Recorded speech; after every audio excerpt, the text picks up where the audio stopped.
Hey there, thanks for clicking on this video. You are on the channel Mr. Articulate Reads Books.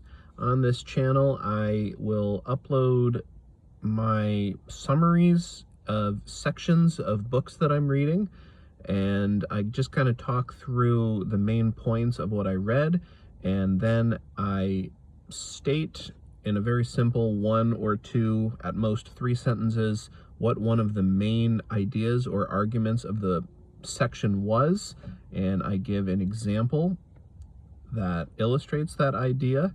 And sometimes I, as a third step, will apply the idea or argument to another idea or argument that I am conversant with, or to some aspect of the world around me, some piece of knowledge, what have you. So this video is going to be about section 4 of part 2 of book 1 of David Hume's Treatise of Human Nature.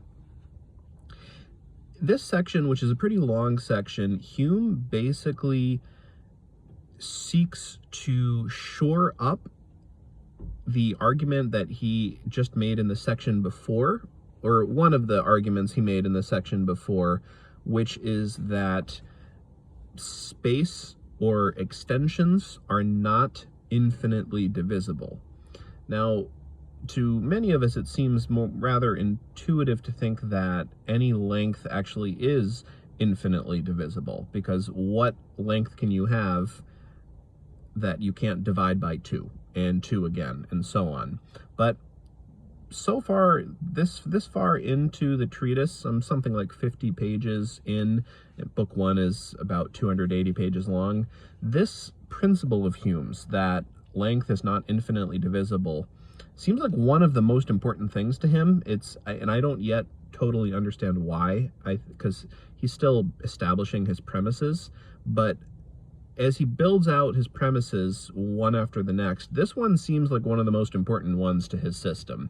So basically, he stops the whole flow of his laying out his premises in this section just to go through one by one what he would consider the most common, or perhaps the most potentially potent challenges to the idea that length is not infinitely divisible. So he goes through maybe 5 or 6 of these arguments, talks about them one by one. I will mostly focus in on one aspect of the section, and it was really him wrangling with the geometers, if you will. Most of the time when he's kind of adducing counter arguments to his premises, you feel that the people he's arguing against are other philosophers, often scholastic philosophers. But for this section, for a lot of it, he's actually arguing against practitioners of geometry, who I will call geometers. So I'll say a couple of things in terms of what he discussed in his arguments with geometers. First, he talked about the fact that there are 3 different kind of dimensional forms, you could say, in geometry. There is a surface, which is something that has length and breadth, or maybe we'll say height and breadth, but no depth. And so if you take surfaces in geometry and combine them, that's how you're getting solids or shapes. So you've got the surfaces, which are height and breadth without depth. And then you have lines, which are breadth without height or depth. And then you have mathematical points, which have neither length nor height nor depth. So that's the most interesting one of the 3. Is in geometry, for mathematical purposes, you sometimes work with mathematical points.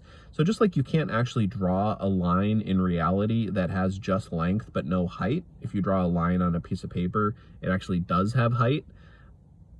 in the pure world of geometrical reasoning, you can talk in terms of something that has only length and no height. In that same pure realm, you can talk about mathematical points, which again have none of the three dimensions. They're dimensionless. And most geometers, or I guess you could also say philosophers, would contend that mathematical points are pure abstractions, and it is not possible in the physical universe for mathematical points to exist. But Hume actually argues at length that if you insist that mathematical points cannot exist in reality, it will always lead to absurdity in reasoning, and that actually the less absurd way to conceive reality is to imagine that mathematical points do exist. And I take it that a mathematical point is indivisible, which again, that is Hume's big thing, is that there is such a thing as basicness, things that cannot be further divided, simple things. There's such a thing as things that are completely simple and indivisible. So that's one of the things he discusses that I figure I can talk about on this video. And then the other thing he gets into is that he says that the conceit that you can have perfect knowledge about any basic axiom of geometry is actually not quite true. He says that in 99.9999999% of cases, we can feel good about this or that proposal, axiomatic proposal in geometry, but we actually are engaging in a useful and sensible fiction when we say that we do have truly 100.000% certainty on a basic thing. Like the thing he gets into is the distinction between straight lines and curved lines. And he goes on, and I won't belabor the point, but that you can't know with absolute certainty that a straight line is truly straight and not curved ever so slightly. And he allows that in reality, by using measuring tools that have been stress tested and perfected, and by observing closely what we're doing and making adjustments, we can get ever more closely toward a precise ability to say in life, this line, or this item, this coffin, first word that pops into my head, is longer than that coffin, and this coffin is taller than that coffin. We can be sure about these things, but on some type of really almost, I won't use the word metaphysical when talking about philosophy, because obviously in philosophy metaphysics means something very special, but just on an existential, on an ontological, whatever level, you can't be as positive about geometrical assertions as we like to think. And he did have kind of an interesting thing where if you believe in infinite divisibility, then you can never define A as being longer than B on account of A having more of some basic unit of size in it. You can never count how many units of, nano inches, nanometers, whatever A has versus B to say that A is longer than B, because if you believe in infinite divisibility, then what kind of unit would you be counting? And then he also has said that even if you do accept the doctrine that there are units that are fundamentally indivisible, you still can't count those units in A and B to be positive which has more. I think because he was saying that if there are indivisible units, they have to have interpenetratability. They have to be able to interpenetrate. Yeah, something like that. I actually read the section yesterday, but more and more pieces of it are coming back to me. He had a bit where he talked about if there are indivisible units, if you have a length of wood, are those indivisible units touching each other or not touching each other? And some geometers or philosophers would insist that those units can't actually touch each other, because to touch at all would imply interpenetration. But if these units can't be divided at all, then one can't penetrate into the other at all. And he insisted that the way out of that was to assign properties to these units, properties of color or density or slickness or whatever, and that if two of these units touch each other and they are the same as each other, then they just they fuse, they merge, they become one with each other, and there no longer are two but one.